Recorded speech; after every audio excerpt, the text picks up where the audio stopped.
ভাই এটা কি মাছ? শোল মাছ বলো। শোল মাছ লাফাচ্ছে লাফাচ্ছে বাবা, দেখেছো? হ্যাঁ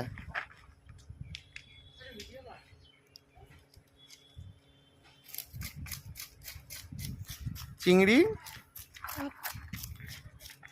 দূরে বসো, এদিকে না ওইদিকে বসতে হবে। না না ওকে বলছি, ঠিক আছে। হ্যাঁ হ্যাঁ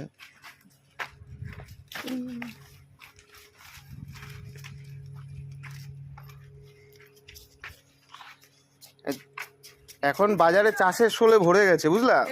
চাষের শোলে ভরে গেছে বাজারে এখন। তুমি মাম খাবে তো? এই মামটা এটা ঠিক। এটা রাখো, এটার মধ্যে করে একদম সাদা। হ্যাঁ হ্যাঁ এগুলো তো বিলের শোল দেখছো। আর মনে বাবা এদিকে ছিটকে ছিটকে যাচ্ছে তোর গায়ে।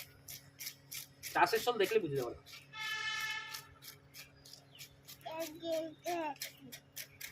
আরো হলুদ হতো, এত বড় মাছ।